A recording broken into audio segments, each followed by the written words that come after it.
안녕하세요. 평양정보통입니다. 오늘의 사연자는 북한의 어수선한 상황에서 얼마 전 탈북하신 김혜진 씨의 사연입니다. 저는 고려항공 승무원 김혜진 가명입니다. 한때 평양 순안국제공항에서 일하며 선망의 대상이라는 말을 들었지만 지금은 중국의 한 모처에서 숨어 지내다 탈북한 지 한 달이 되었지만 여전히 매 순간이 긴장의 연속입니다. 북한 보위부 요원들이 내 흔적을 쫓고 있다는 소문이 들릴 때마다 심장이 덜컥 내려앉죠. 중국에서의 생활은 내가 상상했던 것보다 훨씬 더 숨막히는 일이었어요. 나는 도망자가 되었고 북한에서는 이미 배신자로 낙인 찍혔을 거예요. 정철, 나를 도와준 보안원이 아직 무사할지조차 알 수 없었어요. 그를 떠올릴 때마다 가슴이 저려왔어요. 그는 내가 마지막으로 본 평양의 얼굴이었죠. 불과 한 달 전까지만 해도 나는 평양에서 근무하며 특별한 의심을 받지 않는 사람이었어요. 승무원이라는 직업 덕에 외국인을 상대할 기회가 많았지만 동시에 우리 고려항공 승무원들은 늘 감시받고 있었어요. 그러나 김정은이 실종되었다는 소문이 돌기 시작하면서 모든 것이 변했습니다. 고려항공 내부에서도 공포감이 감돌았고 간부들의 얼굴에는 불안한 그림자가 짙었어요. 김정은이 실종되었을 가능성이 크다는 이야기가 돌기 시작했어요. 평양 내부에서도 핵심 간부들조차 그에 대한 소식을 듣지 못하고 있다는 소문이 돌았고 김여정이 당을 장악하려 한다는 얘기도 흘러나왔어요. 무엇보다 고려항공 간부들이 수시로 호출당하면서 회사 내부의 분위기가 극도로 경직되었어요. 미안한데 20초만 좀 빌려줄 수 있나요? 약정 끝난 인터넷 정수기 휴대폰 가만히 두면 128만 원 손해. 휴대폰 전환지원금 50만 원에 인터넷 기비 48만 원, 가전 렌탈 30만 원, 전화 한 통에 설치 당일 입금. 다른 곳보다 적다면 차액의 120% 보상합니다. 아이폰, 갤럭시도 지금 주문하면 오늘 바로 받아볼 수도 있어요. 역시 업계 1위인 이유가 있네요. 홈서비스 전문기업 아정당. 이사 대가들의 서비스 불만족 시 100% 환불보장 이사. 업계 최초 365일 24시간. 정당하게 받자. 아정당. 그리고 그날 평소와 다름없는 출근길이 내 운명을 바꿔놓았어요. 평양 순안국제공항으로 가는 길, 나는 유난히 썰렁한 거리를 지나고 있었어요. 아침이면 늘 붐비던 도로도 차량이 줄어들었고 곳곳에서 보안 요원들이 삼엄한 눈초리로 사람들을 감시하고 있었어요. 나는 본능적으로 몸을 더 숙였어요. 이런 분위기에서는 작은 실수도 용납되지 않아요. 공항에 도착하자 평소보다 보안 검문이 한층 강화되어 있었어요. 고려항공 직원들도 차례차례 신원 확인을 해야 했고 평소보다도 더 깐깐한 검색이 이루어졌어요. 나는 최대한 자연스럽게 행동하려 했지만 심장이 두근거려서 숨이 가빴어요. 승무원 대기실로 들어서자 분위기는 더 싸늘했어요. 보안원들이 곳곳에서 눈을 번뜩이며 우리를 지켜보고 있었어요. 그리고 무엇보다 이상한 건 며칠 전까지 함께 근무했던 동료들이 하나둘씩 보이지 않았다는 점이었어요. 나와 같은 조를 짰던 혜경 언니가 사라졌어요. 처음에는 어디 아픈 게 아닐까 생각했는데 그날 이후로 그녀에 대한 이야기를 아무도 꺼내지 않았어요. 마치 원래 없었던 사람처럼요. 사람들은 조용히 그녀를 잊은 척했지만 모두 알고 있었어요. 누군가 사라진다는 것은 숙청 혹은 재교육의 의미였어요. 이때 보안원 정철이 다가왔어요. 그는 나와 대학 동창이었고 오랫동안 친하게 지냈어요. 하지만 그날 그의 얼굴에는 평소와 다른 불안한 기색이 역력했어요. 혜진아, 오늘은 일찍 퇴근할 수 있으면 해. 그의 낮은 목소리에 나는 가슴이 철렁했어요. 무슨 일 있어? 그는 한동안 주위를 살피더니 더 가까이 다가와 속삭였어요. 조심해야 해. 너 위험해. 나는 어리둥절했어요. 내가? 왜? 그는 더욱 신중한 표정으로 입을 열었어요. 김정은 동지의 실종이 공식적으로 부인되고 있지만 내부에서는 아무도 그가 살아있는 걸 본 적이 없어. 고려항공도 조사 대상이야. 그리고 그는 한숨을 쉬며 말을 이었어요. 너도 리스트에 올라갔어. 순간 머리가 하얘졌어요. 리스트? 무슨 리스트? 나는 잘못 들은 게 아닐까 싶었어요. 내가 해외에서 근무할 기회가 많았잖아. 외국 기자들이 접근한 적도 있었고, 내가 생각 없이 한 말이 문제가 됐을 수도 있어. 그리고 최근 고려항공 내부에 대한 조사가 진행되고 있어. 이미 몇몇 승무원들이 재교육을 받으러 끌려갔어. 나는 심장이 멎을 것 같았어요. 그동안 승무원 생활을 하며 말을 조심한다고 했지만 나도 모르게 의심받을 행동을 했을지도 몰라요. 아니, 어쩌면 고려항공 내부에서 대대적인 숙청이 이루어지는 걸지도 몰라요. 내가 특별히 문제를 일으킨 것이 아니라 희생양이 될 수도 있다는 뜻이었어요. 그날 밤 나는 내 방 거울 앞에 서서 생각했어요. 나는 떠나야 한다. 나는 결심했어요. 이대로 기다리면 내가 다음 희생자가 될 수도 있었어요. 나는 정철을 다시 찾아가 그에게 물었어요. 나 도망쳐야 할 것 같아. 그는 처음엔 반대했어요. 하지만 내가 이미 마음을 굳혔다는 걸 알고는 결국 한숨을 쉬었어요. 비행 일정이 조정되고 있어. 해외 출장 기회가 더 이상 없을 수도 있어. 하지만 내게 기회가 있다면 그건 이번 주야. 그의 말에 나는 숨을 삼켰어요. 어떻게? 그는 조용히 쪽지를 건넸어요. 위조 서류야. 이걸 가지고 공항을 빠져나가. 나는 그의 손을 잡고 간절한 눈빛으로 말했다. 너도 같이 갈 수 없어. 그는 씁쓸하게 웃었어요. 나는 여길 떠날 수 없어. 하지만 내가 살아야 내가 마음이 편해. 나는 그의 눈을 바라보며 결심했어요. 이제 정말 떠나야 한다. 탈출을 결심한 이후 내게 주어진 시간은 얼마 없었어요. 고려항공 승무원이 해외를 나갈 수 있는 기회는 많지만 이번처럼 감시가 심한 상황에서는 작은 실수도 치명적이었어요. 정철이 건네준 위조 서류가 있었지만 그것만으로 충분할지 확신할 수 없었어요. 나는 평소처럼 출근하는 척 공항으로 향했어요. 탈출에 필요한 기본적인 짐만 챙겼고 불필요한 물건들은 모두 숙소에 그대로 두고 나왔어요. 만약 의심받으면 나는 아무런 계획 없이 출근한 것처럼 행동해야 했어요. 평양 순안국제공항으로 향하는 길은 평소보다 한산했어요. 거리는 여전히 통제된 분위기였고 곳곳에 보안 요원들이 배치되어 있었어요. 가는 길목마다 차량 검문이 이루어지고 있었어요. 나는 최대한 차분한 얼굴을 유지하며 창밖을 바라봤어요. 공항 입구에 도착하자마자 출입하는 모든 직원들에게 한층 더 철저한 신원 확인이 이루어지고 있었어요. 평소에는 단순히 신분증만 제시하면 되던 절차가 이제는 가방 검사까지 포함된 상태였어요.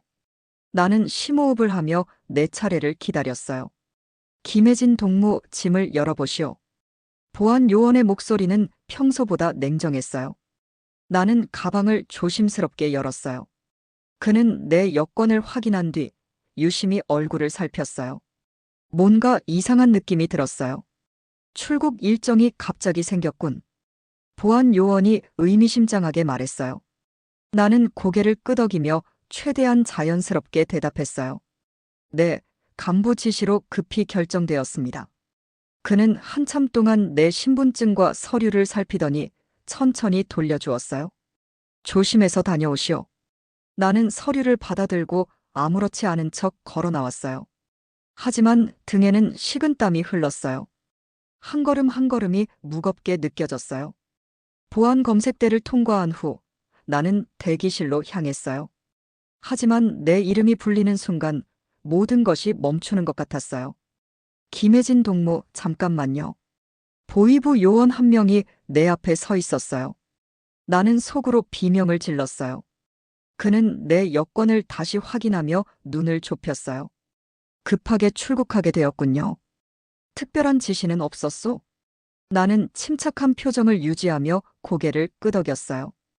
간부님들이 직접 지시한 일이라 저도 자세한 내용은 알지 못합니다. 그는 내 얼굴을 한참 동안 바라보았어요. 내 심장은 미친 듯이 뛰고 있었어요. 만약 그가 조금이라도 이상한 낌새를 느낀다면 나는 공항에서 바로 체포될 수도 있었어요. 그때 갑자기 공항 내에 소란이 일어났어요. 멀리서 한 남성이 보안원들에게 끌려가는 모습이 보였어요. 정철이었어요. 그 순간 보위부 요원의 관심이 그쪽으로 쏠렸어요. 나는 이를 기회 삼아 빠르게 이동하기 시작했어요. 뒤를 돌아보지 않고 곧장 출국 게이트로 향했어요. 내 손은 떨리고 있었어요.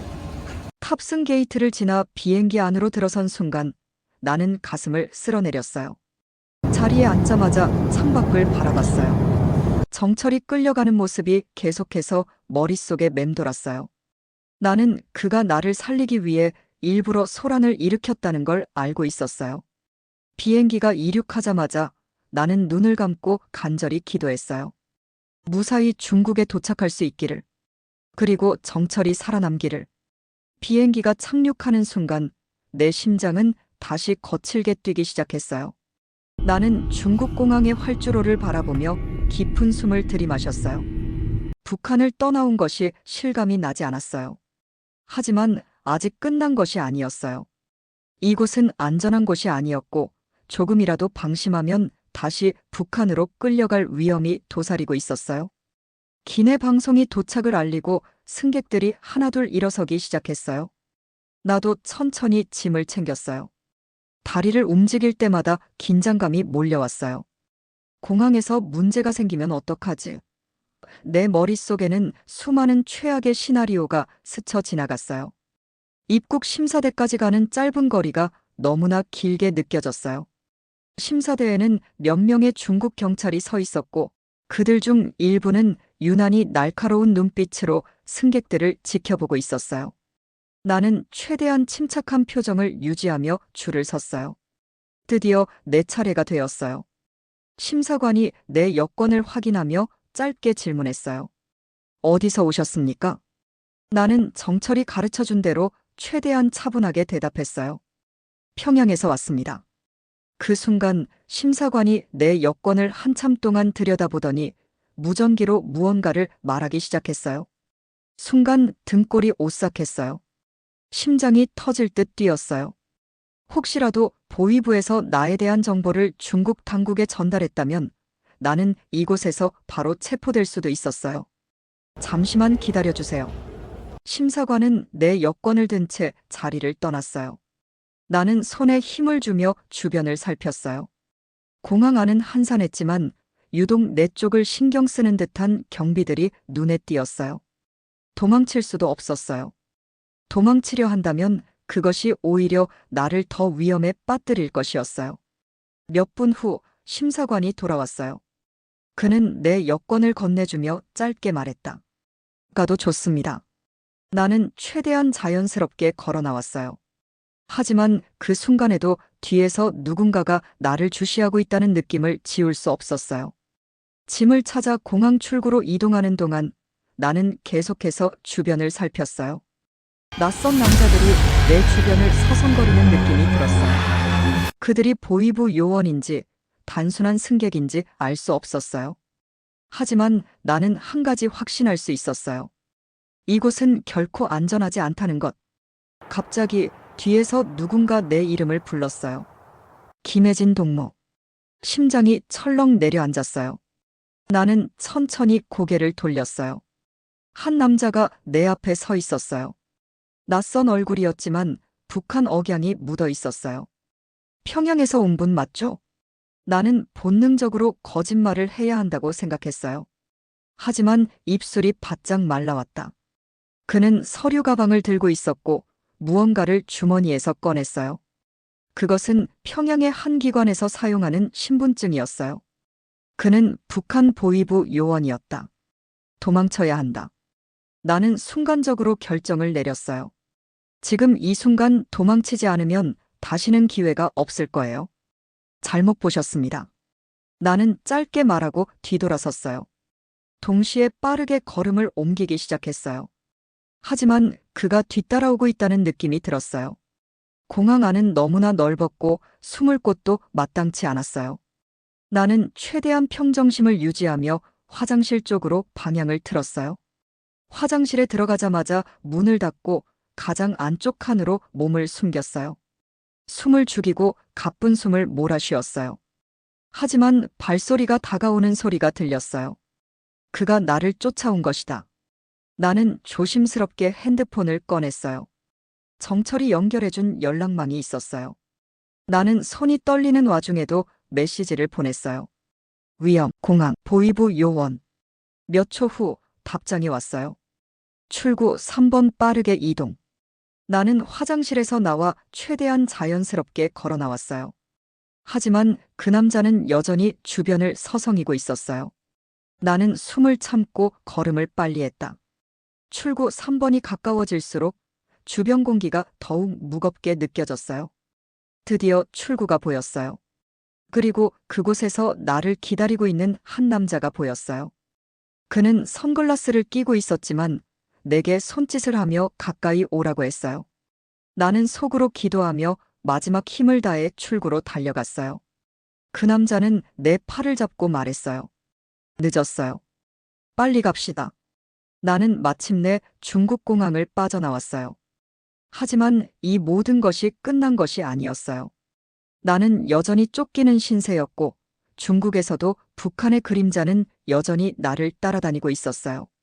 나는 중국 공항을 빠져나왔지만 결코 안심할 수 없었어요. 공항에서 대기하고 있던 남자는 나를 차로 안내했어요. 차량은 검은색 밴이었고 안에는 2명의 남자가 더 타고 있었어요. 그들은 말을 아끼며 주변을 살폈어요. 나는 그들의 표정을 보며 확신했어요. 이들은 북한과 연계된 사람이 아니라 탈북자를 돕는 단체의 일원이라는 것을요. 차는 빠르게 공항을 빠져나와 복잡한 도심을 달렸어요. 창밖을 바라보면서도 마음이 놓이지 않았어요. 언제 보위부 요원들이 따라붙을지 알 수 없었어요. 나는 그 남자에게 물었어요.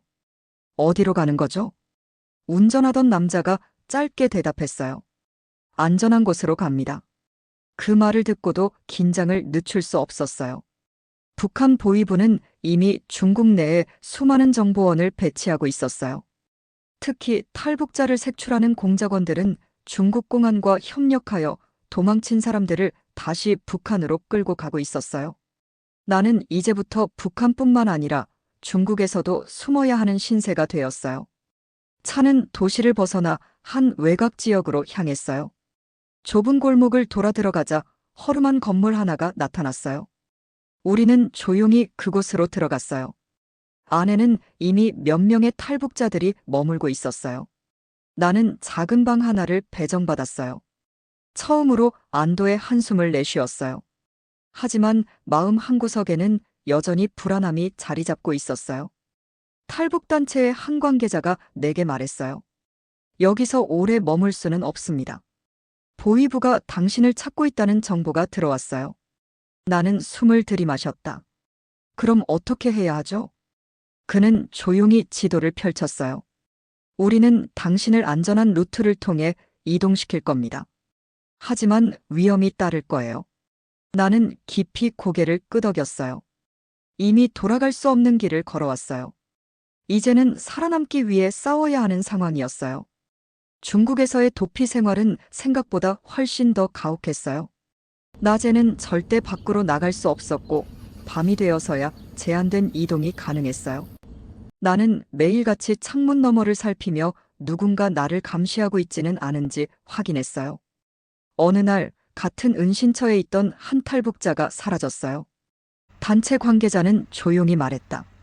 보위부 요원들이 근처에서 움직이고 있습니다. 우리가 더 이상 안전하지 않다는 뜻이에요. 나는 가슴이 철렁 내려앉았어요. 이곳에 오래 머물러서는 안 된다는 것을 깨달았어요. 우리는 새로운 이동 계획을 세웠어요.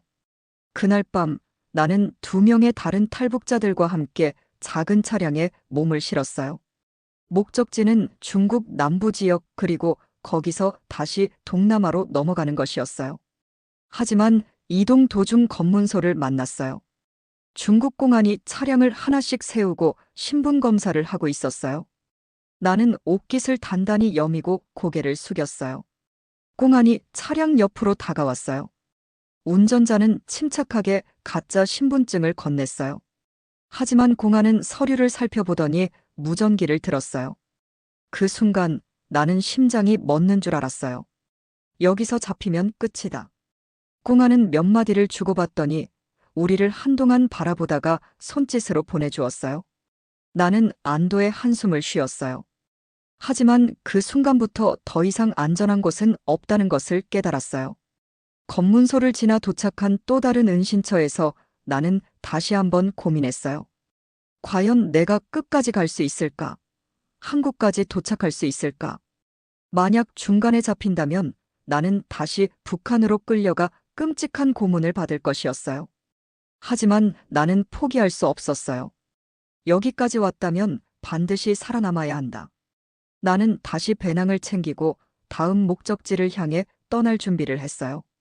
나는 더 이상 머뭇거릴 수 없었어요. 북한을 떠나 중국을 지나온 것도 기적이었지만 아직 최후의 관문이 남아 있었어요. 바로 국경을 넘어 동남아로 이동하는 것이었어요. 탈북 브로커들은 내게 두 가지 선택지를 제시했어요. 하나는 베트남을 거쳐 태국으로 가는 위험한 육로, 다른 하나는 라오스를 통해 이동하는 방법이었어요. 하지만 두 경로 모두 중국 공안과 북한 보위부 요원들의 감시가 심한 지역을 통과해야 했어요. 나는 한숨을 쉬며 선택을 고민했어요. 어느 길이 더 안전할지는 아무도 장담할 수 없었어요. 결국 브로커는 베트남 경로를 추천했어요. 베트남 쪽이 이동 경로가 다양해서 적발될 가능성이 낮습니다. 나는 고개를 끄덕였어요.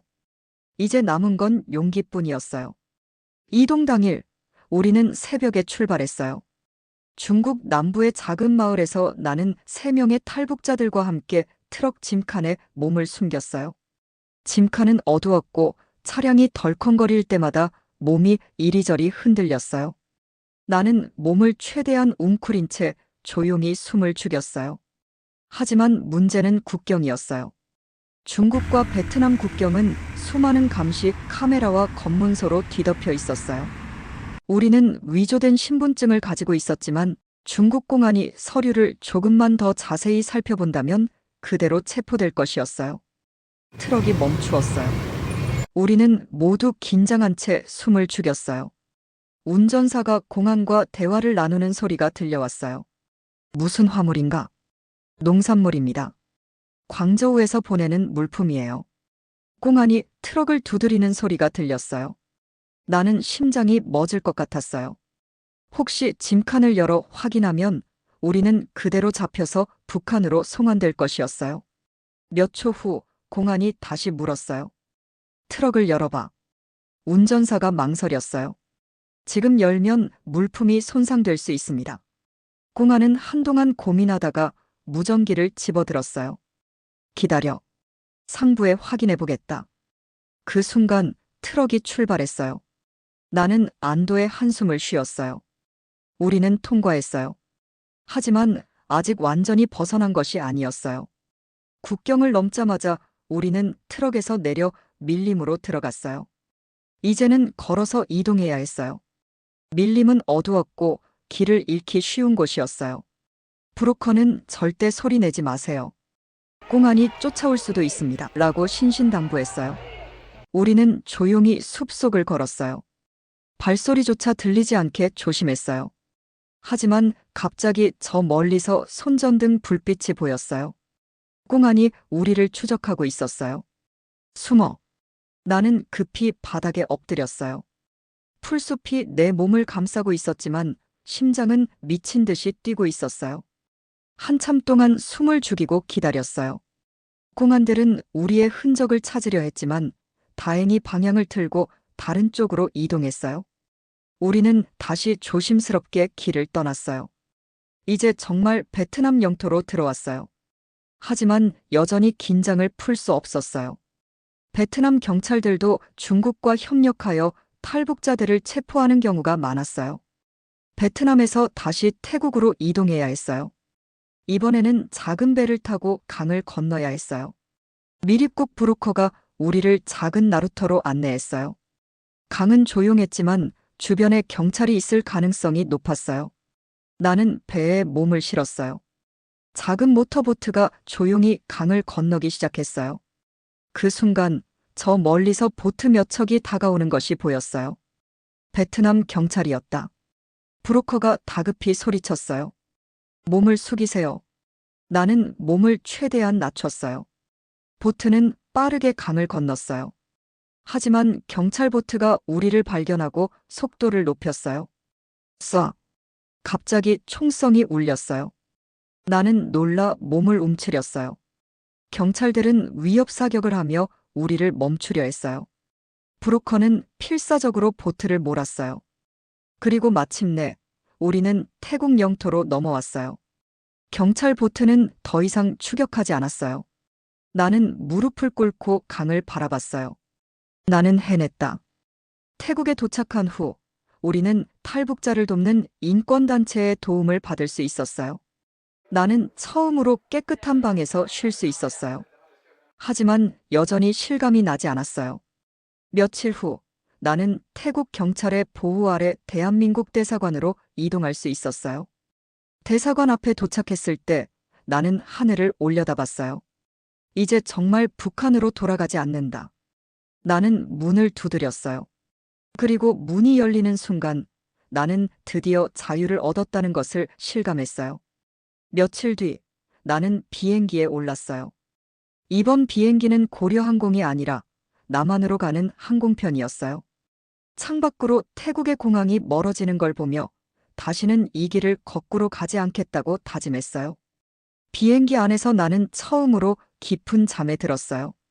몇 시간 후 비행기가 남한에 도착했을 때 기내방송이 울렸어요. 여러분, 대한민국에 도착했습니다. 나는 눈을 감고 깊은 숨을 들이마셨어요. 드디어 새로운 시작이었어요. 공항에서 절차를 밟으며 나는 거울 속 내 모습을 바라봤어요. 눈밑은 퀭하고 얼굴은 야위었지만 눈빛만큼은 살아있었어요. 나는 살아남았다. 한국에서의 생활은 아직 낯설었어요. 너무 많은 선택지가 있었고 나는 모든 것이 조심스러웠어요. 북한에서는 매 순간 누군가에게 감시받았지만 여기서는 아무도 나를 신경 쓰지 않았어요. 그것이 어쩐지 낯설었어요. 하지만 한 가지 확실한 것은 나는 이제 내가 선택할 수 있는 삶을 살 수 있다는 것이에요. 이제 나는 자유예요. 그리고 나와 같은 길을 걸을 또 다른 사람들을 위해 내가 할 수 있는 일을 찾아야겠다고 다짐했어요. 내가 얻은 이 자유가 누군가에게 희망이 되기를 바라면서 오늘도 평양정보통과 함께 해주셔서 감사합니다. 가까운 지인과 영상 공유도 부탁드리며 구독과 좋아요, 알림 설정은 평양정보통 운영에 큰 힘이 됩니다. 다음에 또 만나요.